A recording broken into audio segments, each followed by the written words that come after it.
Dan here from KulpLights with a brand new video to showcase some of the exciting new features in the latest FPP and xLights releases. Stay tuned!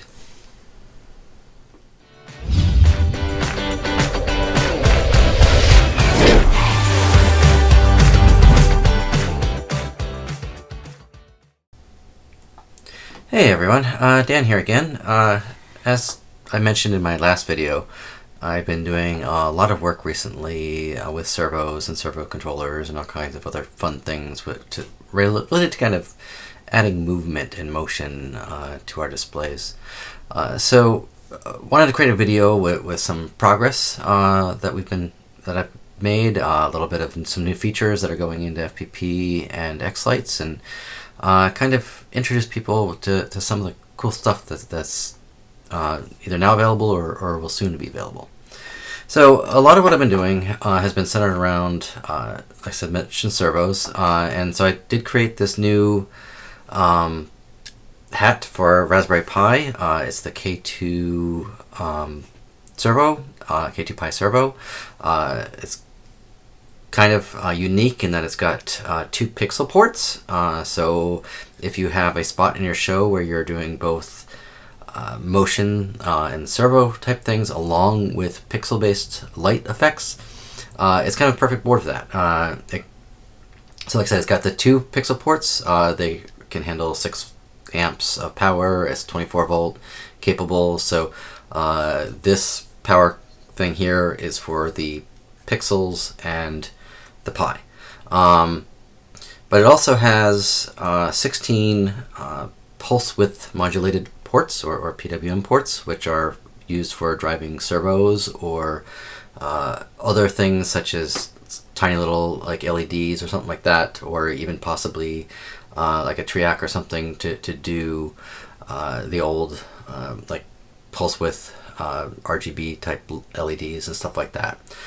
It's got a separate power input specifically for the servos, because most servos you need either like 5 volt or 6 volt.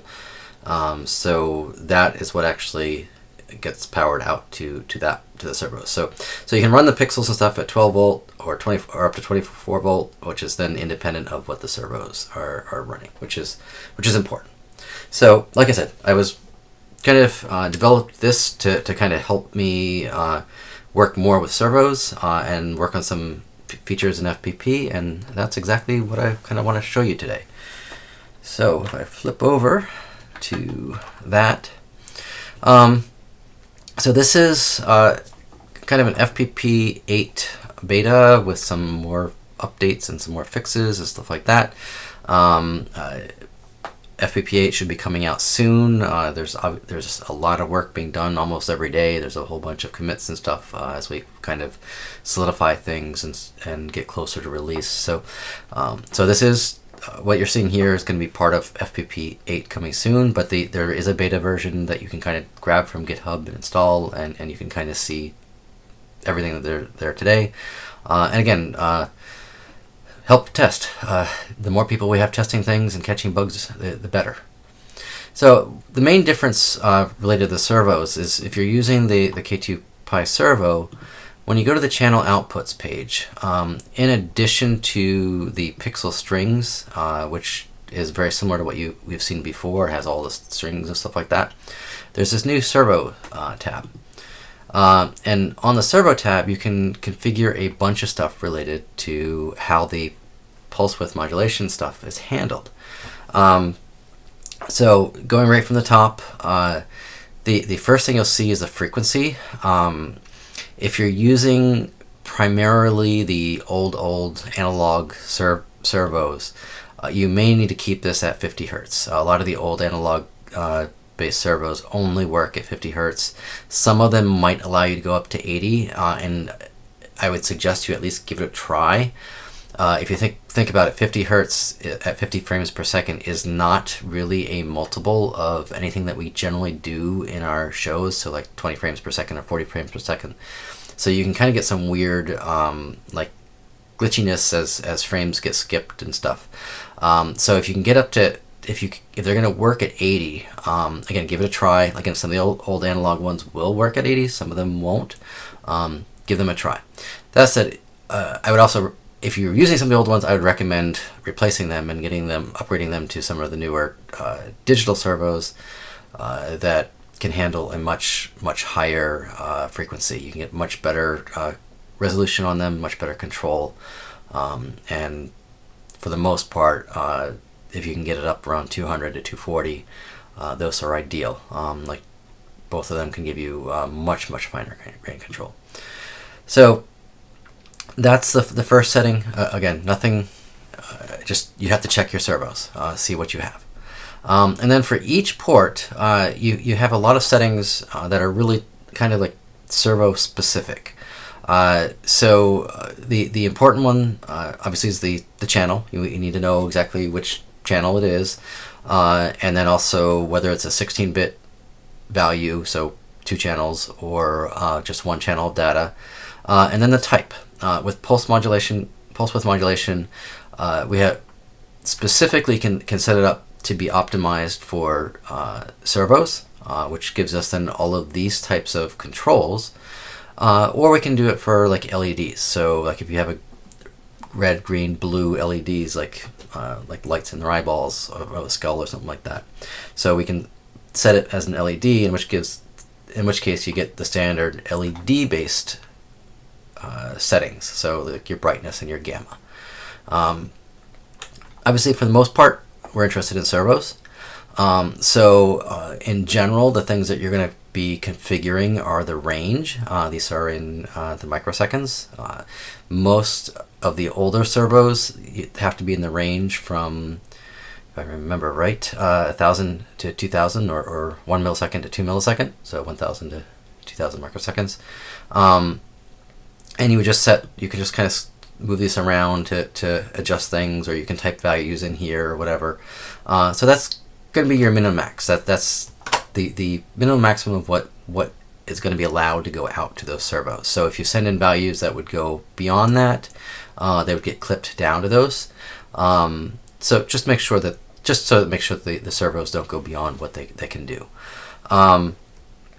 Again, I'm using digital servos, so for my pan servo here, this is a 180-degree servo, and it's a digital one that actually has a wider range, so it goes from 500 to 2500. And I really want it to go almost the entire 180 degrees when my skull turns its head from left to right and stuff like that. So I'm giving it an almost full range. For me, it ends up turning the wrong way compared to what's in the preview in xLights, so I select the reverse, which will take the values and kind of reverse it. So this is really the maximum, and this is the minimum, but from a value in the channels. But again, just see how your servos are wired. Some of them are different, and if you replace one, you may have to change that. The other two settings that are interesting is what happens if there's 0 in the data stream. There are a couple of options here. The default for what I have it for what I have it set for is that it would hold the value. So if it gets a bunch of like middle values, so it's here, and then all of a sudden like the sequence stops or whatever, it just holds that value, and we'll just keep, as long as we're outputting to lights, that will hold that. Kind of keeps it from like going all the way to like left or right or something like that. Generally a useful place. The other options is to make it go all the way to the minimum, all the way to the maximum, or center it. And then the other option is to stop the PWM on that port entirely. That's also may work for good for some servos, because that can get them to shut off or just kind of stop doing anything. That's a possibility. Although some of the older servos, that if you stop the PWM, they'll just completely like lose any hold, and the skull will just kind of like dangle down and stuff like that. So again, depends on what you're aiming for. And the final setting is the data type. And this will really depend on how you have things set up in xLights or whatever software that you're using. For the most part in xLights, I prefer to use a 16-bit value that goes all the way from 1 to the maximum 64-bit or 16-bit value of 65,536. And and that 16 bits then gets spread across this entire range that we have defined here, min and max. So in this case where it's not reversed, the one value is here, the 65,535 value is right here, and the other values are scaled along here. That gives you the highest amount of precision in the data stream. And even though it's 16-bit precision in the data stream, you're not going to get 16-bit precision going out of the PWM because it's only a 12-bit PWM chip, but it gives you the most options. The other thing that does is if you happen to replace the servo, like the servo goes bad or something, you have to replace it, and suddenly, like maybe the servo, once you replace it, that's the new range.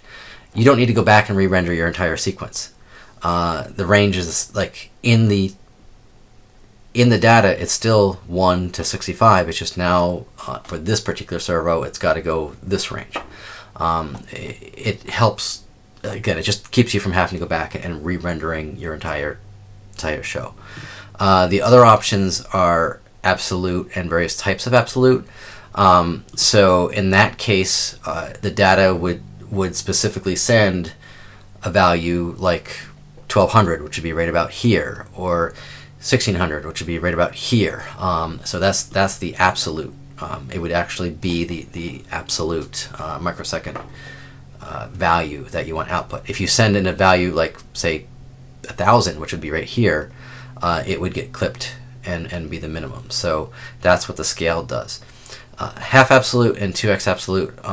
There are certain setups, specifically with some like third-party skulls and stuff, where they don't have the same level of precision, so they send in data that's either half absolute or 2x absolute. So it may, like with the half absolute, they'll say send in 600, but that really means 1200 microseconds, so it would be right here. So different types of data depending on how you have things set up and or what you're using to control them.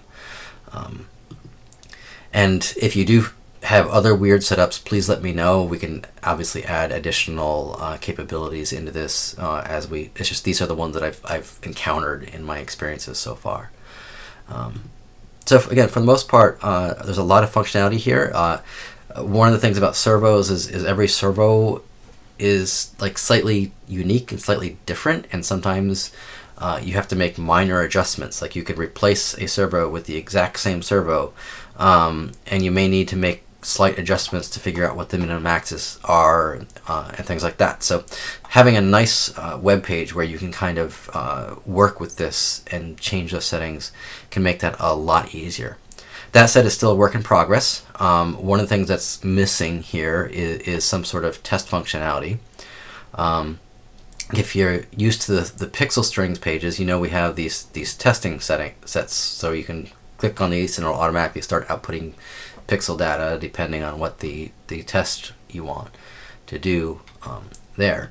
I hope to do something similar here to enable various test modes.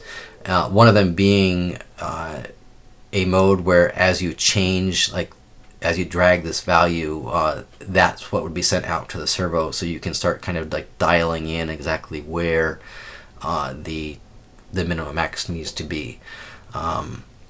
Not there yet. Hope to get there. Maybe not for FPP 8, but hopefully shortly thereafter. It'd be a very useful feature. There's some other test modes that I possibly like, as far as like being able to maybe select which ports and have it just kind of like go back and forth between the min and max, so you can kind of get some feel for that. So again, we're gonna work on that over time. So anyway, that's FPP. Those are the updates to FPP. I hope some of that's kind of interesting and can provide some value. Again, if you have suggestions or anything like that, please let me know. Try to make it easy to use. Having a nice web interface to configure these things, because certainly better than like a small little like OLED or some wacky Windows only utility or something like that that's generally used to configure those types of things on a lot of products. So that's the updates for FPP 8. I do want to flip over to xLights now and show some of the changes that are there.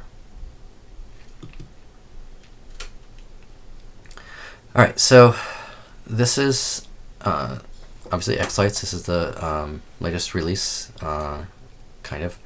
I think a couple minor changes since then, but for the most part, the updates in here were specifically around configuring the K2Pi servo and how you can push all of that data on that web page that I showed you in FPP directly from xLights. So all of you guys that use xLights, you know, if for most controllers nowadays, you can kind of hit the upload to output and it'll push all the configuration there. That's kind of what the goal was to be able to do something similar. So if you look here, we have the K2Pi servos, so KulpLights, K2Pi servo. There is a new PWM frequency here, so you can select the various PWM frequencies. So when we push that configuration out, we can automatically set that to whatever you feel you need. So that's the first kind of enhancement was to be able to have that in there. And then if we click on visualize, you can see not only do we have pixel ports, but we also have the PWM ports, and there's all 16 there. And you can drag models over to there. So like if you have an old floodlight that uses that you want to try and hook to the PWM pins, that'll do like RGB separately. You can drag that over there and you'll see the red, green, and blue channels there. And if you push that up, you would see those lights, like red and green and blue would appear in the page on FPP.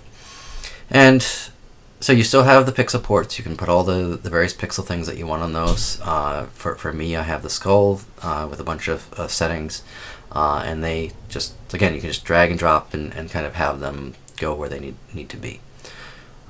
So very simple. When you have things configured, again, you can hit upload to output and it would automatically push things. So how do you configure all the rest of the stuff?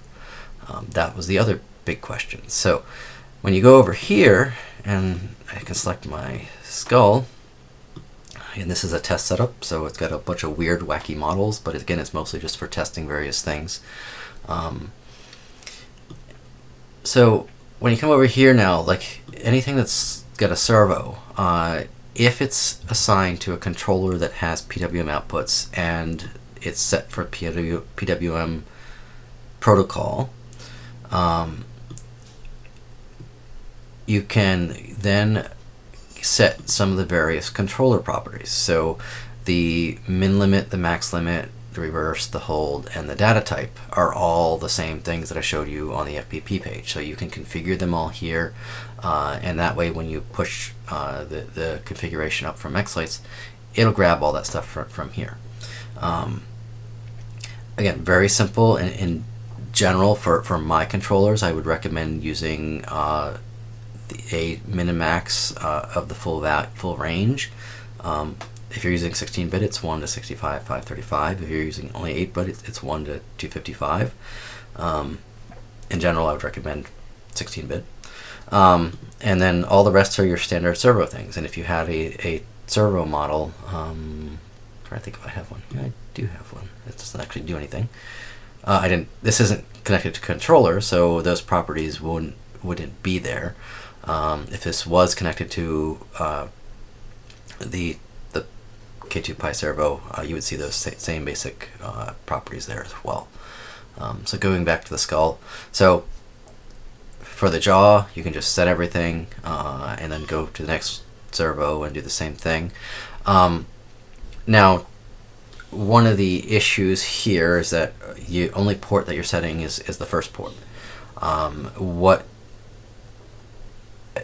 xLights does is it will take the channels, so it'll take all of your servos and everything, sort them by channel number, and assign them from pin to pin that way. So if we go over back to FPP, they're just going to come right up in order and just kind of go port to port right straight down. So you can't really skip ports or anything like that at this point.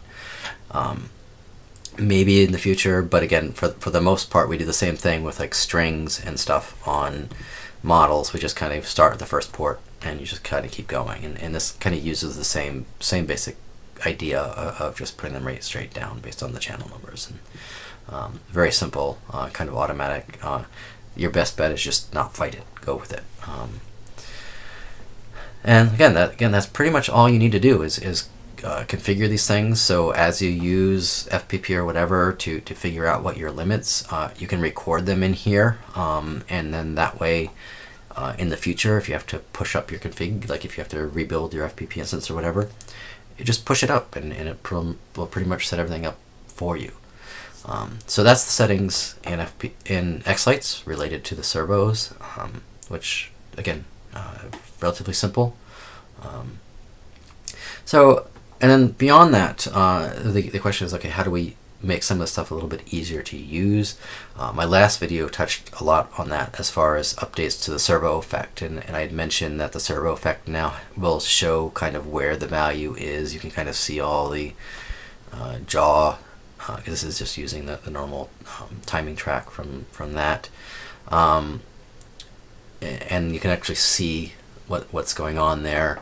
I mentioned that when you split, you can now split effects and have it, like, if you know that you want to start, like, from nodding, you want to change the direction right here, because this is right where we're doing something. You can kind of put the mouse there and hit split, and it'll automatically split there rather than the middle. When you split a servo effect now, it also, and this is something that's new and the recent version of xLights, is that the end of one servo effect can be linked to the beginning of the next servo effect. So once I split that, it automatically links them. So if I change this end, you'll see right up here the beginning of the next effect is also going up. And if I bring it down, you'll see it goes, because they're linked. If you don't want that, you can turn the linking off, and you can now see that it's independent. But for servos, linking usually makes the most sense, and keeping them linked together so you don't have weird jerking. It becomes a lot smoother.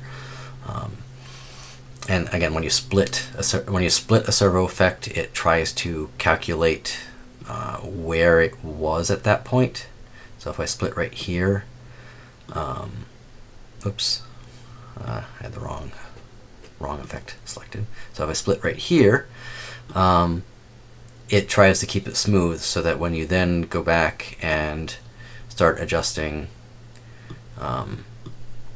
it stays at the position where it was when you split it. So again, it just kind of makes things a little bit easier to use and not make the servos kind of go nuts and jerky and all that stuff. So definitely just a little bit simpler, a little bit more, a little bit easier to play with if you're specifically trying to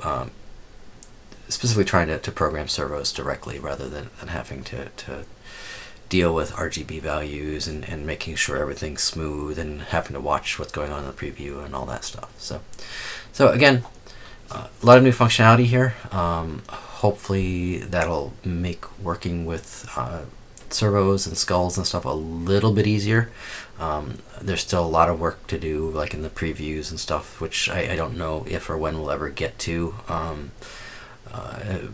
specifically around like moving models around and stuff as servos do their things. But at least some of the programming parts should become a little bit easier with some of these changes, and obviously setting up my new K2 Pi servo should be significantly easier than some of the other options that are out there. So I want to thank you guys for watching my video and seeing kind of what's new. If you guys have any questions or comments or even thoughts or ideas or anything else, I'd love to hear them. I'm by no means an expert with how servos are used, or singing skulls, or singing other bass things or anything like that. So if you do have suggestions or thoughts or comments, please let me know. Again, the K2 Pi servo is available in my store, with or without the Pi and SD card. The only thing that I can say is that to use it properly, you will need to have FPP 8. So you can grab the beta for that rather than the 7.5 release. Again, hopefully FPP 8 will come out soon, and you can use that directly. But just keep that in mind. You can't just grab 7.5 release images and have it work properly. As always, hit the like and subscribe buttons and all that stuff down below. Kind of would be a big help. And again, thank you for watching my video, and love to hear from you guys. Thank you.